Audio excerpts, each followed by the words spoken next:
Hi everyone, welcome back to Faithwings. I'm Melissa. And I'm Amber. And together God is helping us soar. So welcome back everyone. We're very excited because today marks our 4-month anniversary of doing Faithwings. Yay! Yeah. So we're excited to share a verse with you today. Amber chose this one. So if you want to take it away. Okay, sure. Yeah. All right. It's a little lengthy verse today, so oftentimes we just pick one verse, but we couldn't decide on which one of these we wanted, so we're going to read Philippians 2, verses 12 through 15. So it's a little bit longer, guys. So this is labeled Shine Brightly for Christ. And it's Paul speaking, right? Yes. Okay. Yeah, so this is Philippians, so I think Paul is still imprisoned in Rome. Oh, okay. Throughout this yours one. Has a little explanation, yeah. Nice. Mine doesn't. Okay. Mm-hmm. All right, so Paul is saying, "Dear friends, you always followed my instructions when I was with you. And now that I am away, it is even more important. Work hard to show the results of your salvation, obeying God with deep reverence and fear. For God is working in you, giving you the desire and the power to do what pleases Him. Do everything without complaining and arguing, so that no one can criticize you. Live clean, innocent lives as children of God, shining like bright lights in a world full of crooked and perverse people." So, what's your take on that, Melissa? So I do like this one. And like we've talked about before, I really like instructions. Mm-hmm. I'm a very literal person, so when Paul breaks it down here, I think that's nice. Yeah, you like the do this and here's the way to do it. Yes. Right. Like I appreciate Jesus and his parables, but sometimes it's just nice to be like, okay, just do this. You're right. You are right. Yeah. Okay. So I think the first part of this, Paul is saying, these are the instructions, with working hard to show your results of your salvation, and then for God is working in you, giving you the desire of power to do what pleases Him. And then the second part to me says that how we should act out and how we should bring these things into our lives. Okay.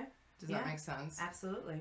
And I like that. So the way we can bring those things into our lives is by doing everything without complaining or arguing. Oh man, that's so hard. So I guess without complaining and arguing, so we could complain inside, right? Just not outside. Yeah, maybe we could just tell God, how mad we are to do things, but I don't know. So that no one can criticize you. Right. Okay, so that's why he's saying do everything without complaining and arguing. I guess that makes sense, right? Because if I hear someone complaining or arguing with me, it's almost an immediate reaction is to be like, oh, why are they complaining about this? You're right. They're so, right. You're right. Or also, we're Christians, and everybody knows we're Christians. So if we're complaining and arguing, they're going to say, see, they're not Christians. That's true. Especially nowadays, because people have such a magnifying glass on Christians and how we behave. Yes, on everything we're doing. So in my mind, that makes it more important. I don't ever want to spread the wrong light on us, Yeah, true. Make people think we're not something that we are, or what I mean? Well, and how can you actually shine brightly, like bright lights in the world if you're true criticizing and complaining? If you're dimmed. Part of the world. Yeah, because you're dimmed with all of that negativity. It dims you. It doesn't make you as bright. Right? No. Yeah, that's true. Yeah, you're right. Yeah, but perverse people. I love that it says perverse people. Yeah. Yeah, it's just there are people who are, not perverse. Good. Yeah. Right. What does perverse mean? I think it means off-putting. Okay. People who kind of because crooked is kind of to me evil, right. But perverse to me is more they just don't have a good viewpoint. They're negative. Okay, negative. Okay.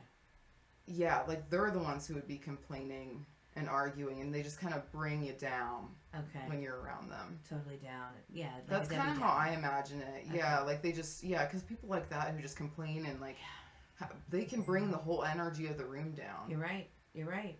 When you're trying to be happy and stuff and you're around somebody that's doing that, all of a sudden you're like, oh man. Yeah. You know, like, oh, I forgot that I was going through this, or I don't know. And it does like, bring you down. It's like contagious. Yeah. Yeah. Like a weird spiritual. You're right. But so disease. is happiness. So if we're happy all the time and not arguing or complaining, then maybe that would be contagious with those people, maybe. Right. Yeah, true. And it's kind of like the light analogy again, where it's like, when there's a light shining, there really can't be darkness there. That's true. So I don't know if that's part of what his metaphor is. Maybe. Is that like and being the children of God. I mean, that alone, thinking about that alone often makes me feel happier. Yeah. I think I walk a little bit taller knowing I'm God's child. You know, yes. like I'm his chosen child. Like I don't know. It just makes me feel better. Yeah. And you mentioned this, I think, one of the other episodes, that makes you feel more confident, and I totally agree with that. And I think that is kind of what Paul gets at throughout Philippians, is like being content because of God. True. There's just something about it. Like, even though we're having a bad day, I know it's going to get better. Right. You know what I mean? Like, I know God's not going to let me have a bad day forever. Yeah. Right. I don't know. And like, even through the bad days, I feel like it does make you stronger to have to continue being a bright light during the bad parts. True. Because then you get better at it, right? Because you do get better and you do get stronger at it. And each time you're faced with something similar, I think you battle it a little bit easier. Yeah. You know? Yeah, and I do like that, like, earlier in the passage, he says, work hard to show the results of your salvation. Yeah. Because it just says, like, hey, this isn't going to be easy. It's not an easy life, you're right. Like, being a bright light and a child of God is not going to be easy. So, That's like, true. and I feel like Jesus does that really well, too. Like, warns us. Yeah, he does. Like, hey, this is hard. But you should do it. But you need to do it, yeah. You're right. It's not an easy life. It is hard, but there are so many rewards to it, I guess, you know? Yeah. So even though it is hard and it's not an easy life, we still have a lot of rewards to look forward to. I agree. Yeah. You know? So I like that too, that we know we're not doing this for no reason. So do you have any ways to try and make this, like, apply these instructions? So, like, do you have any ways that you manage complaining? Like, how do you catch yourself from complaining or arguing? You know what I mean? Yeah. Like, do you have any advice for that? I'm a chronic complainer, so any advice would help me. I used to be, and I'm not anymore.